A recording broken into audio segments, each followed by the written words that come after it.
Donald Trump and several top officials from his administration will join Christian clergy for a prayer gathering on the National Mall in Washington, D.C. The event is billed as a rededication of America as one nation under God. Here's one of the promotional videos.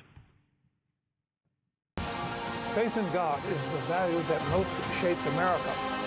And it's people of faith who have been the bedrock, the driving force behind our nation. We are celebrating what God has done in this great nation called America.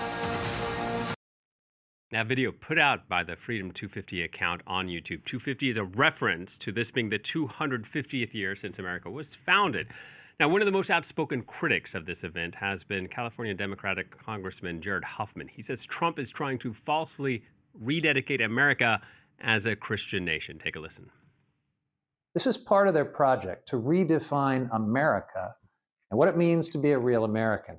Everyone else, the moderate and progressive Christians and Jews who support church-state separation, the Muslims, Buddhists, Hindus, humanists, agnostics, and atheists who collectively make up the majority of this diverse, pluralistic nation, they're all deemed to be something less than true Americans. So as America marks its 250th anniversary on July 4th, there is also a proxy battle to reinterpret the past, to help define the future, and what it means to be American. For more, we can speak to André Gagné, a professor and the chair of theological studies at Concordia University in Montreal. He's also the author of American Evangelicals for Trump, Dominion, Spiritual Warfare, and the End Times. André, thank you for speaking to Paris Direct. First of all, what is the ultimate goal of the organizers today? Why do they want to rededicate America? Essentially, like you showed it very well in these segments, it's this idea that America's founders were rooted in Christian notions. It's trying to bring back this idea, this notion that the founding of America is Christian. And many of the leaders, religious leaders, Christian leaders particularly, believe that the nation cannot survive, nor can it prosper without God. Like when you look at the situation, Trump also has promoted this event. And the event is, of course, to energize his conservative supporters at the center of the 250th anniversary of the nation. And of course, it's presented as a a kind of a very patriotic religious celebration. The administration uses this, of course, to frame the anniversary around faith, unity, and a return to traditional values amid, we have to say, political polarization. And what's fascinating is that the people that will be involved are largely Christian, and I would say most specifically evangelical Christians and leaders. People like Franklin Graham, we have Paula White-Cain, who is in charge of the Faith Office, Robert Jeffress. You also have very popular individuals like Jonathan Rumi, who is the actor in Jesus, who acts as Jesus in the series The Chosen. You have Mike Johnson, who is an evangelical, Pete Hegseth also, Marco Rubio, and you have several Catholics, not a lot, but mainly people that are evangelicals. And like those that oppose or the critics of this event, they say that this event is a heavily Christian, MAGA-oriented spectacle to promote a very narrow interpretation of America's history and identity. And it doesn't really celebrate religious liberty. It serves rather Christian nationalist ideas. Yeah, I want to ask you about that. First of all, just to bring up that America's founding, there were Christians among the forefathers who founded the United States, but if you look at religious and constitutional scholars, a lot of them say it was not founded as a Christian nation. André, there's some really interesting data on the Gallup website. 2 decades ago, 42% of U.S. adults attended religious services nearly weekly. A decade ago, that figure fell to 38%. Today, it's only 30%. So why is religion conservatism so influential today, despite declining attendance at church? That's a very good question. The basic idea around that is because the president has had such a strong support among evangelicals and other Christians. For example, if you have a strong support from evangelicals, and if evangelicals are now close to the president, they will have impact on the president, on his ideas, on what he has to do. And we know that evangelicals have had a transactional relation with Donald Trump at least since 2016. 81% of white evangelicals have voted in 2016 and 2020 for Trump. And in 2024, 85% of white evangelicals voted for the president-elect. You have also white Catholics that voted at 59%. And you have non-evangelical Protestants that voted at 57%. Now, of course, it seems to be the case, according to some of the statistics that you've shown, that you've mentioned, but we still have to remember that America, as a nation, there's 350 million people in America. There's at least 250 million people that declare themselves Christian in some capacity. They're not all evangelicals. There's a good proportion of them, but that makes a difference also. In terms of what I think what's also important is if we look at the relationship with Trump, which I said is very transactional. With everything that's going on now, with the war in Iran, the gas prices and so on, there has been a new NBC PBS poll conducted near the end of April that found that 64% of white evangelicals approve of Trump's job performance. Of course, that's a drop from January, where they were at 72%.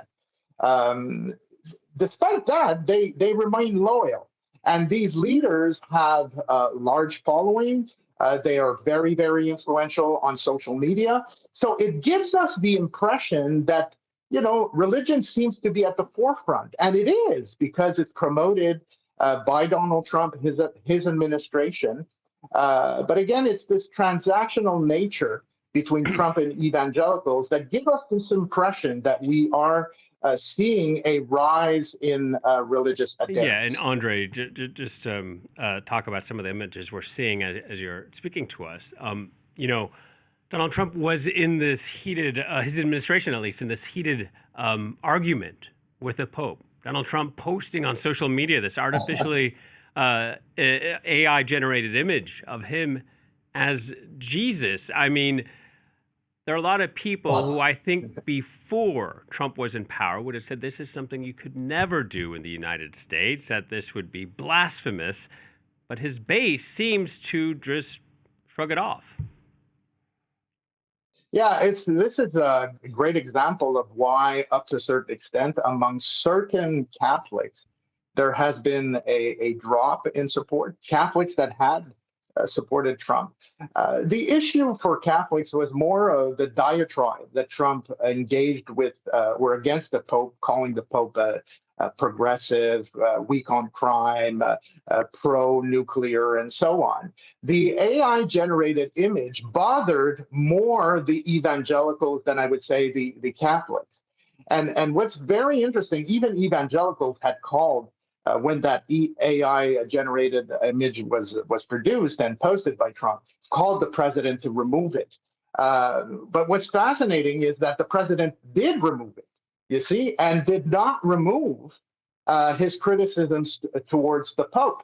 And if you remember, when the Pope was elected a little over a year ago, Trump posted an image of himself as a Pope, and he never removed that image. So what we're seeing is that I was going to say Pope Trump, but what we're seeing is actually Trump is privileging his evangelical base, because these are the ones that really helped him get into power.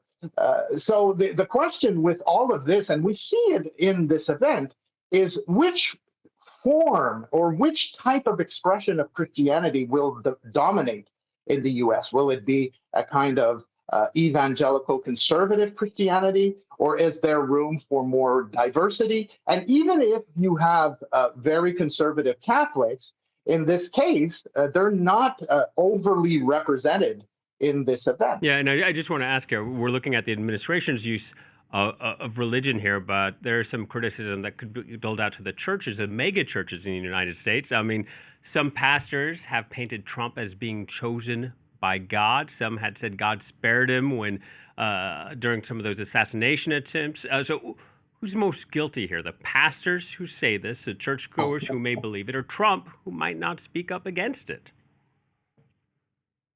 In fact, it's the reading that these people have of who Trump is. At least since 2016, they've been comparing Trump to some kind of chosen figure, making comparisons with biblical personages that you find in the Bible, making comparisons with between Trump and Jesus. Even recently, this was done. So these people have a very, very large following. They do shape Christian public opinion, and they're, in a sense, they're the ones that promoted Trump and that idolized Trump in a certain sense. So Trump knows how to mobilize this kind of rhetoric and use it to his own benefit. That's what he's been doing.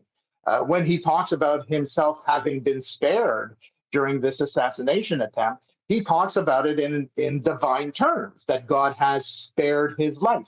But this has been already mentioned by these pastors, by these evangelical influencers, that God is with Trump and that God had protected Trump. So Trump just uses the rhetoric to his advantage. Well, André, let me ask you. I mean, one of the pillars of U.S. democracy is the separation of church and state. You mentioned that the relationship between Trump and the evangelicals is transactional. How do you think they would want that boundary between church and state to move over the coming years? The thing is, for them, the goal is to make sure that Christianity becomes the hegemonic religion. That's what they would want. They would want, like, the laws to reflect biblical values. There's a strategy that I call that we can call dominionism. It's about the fact that Christians would exercise their authority and their influence in all spheres of society by taking control of cultural, social, and political institutions. But under that, under that system, would everyone have equal rights? No, definitely not. And we're seeing it even in this event.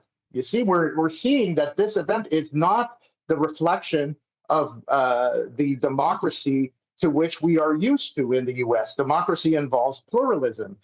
It involves the fact that people have a share. So it's treating Christians with more privileges than any other type of other religion. So it's in America. America has always been a pluralistic society, and that's the value of democracy.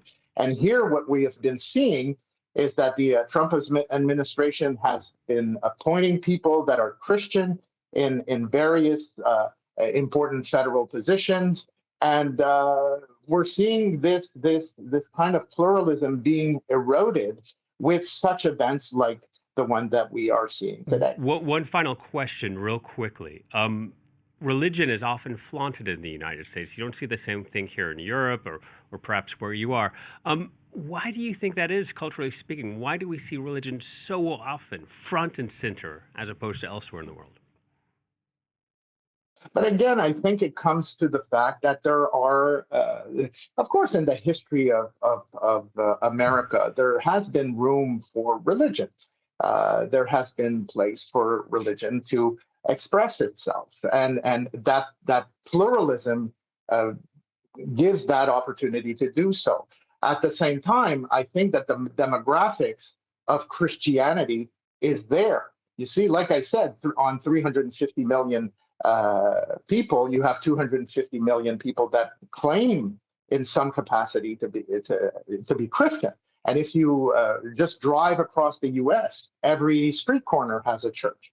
So it's part of who they are, and it's how they a lot of them define themselves, and they're trying to bring that back to the fore. They feel that, with secular humanism and so on, they feel that they're losing cultural capital, and they're trying to regain that. So this is why it's put forward.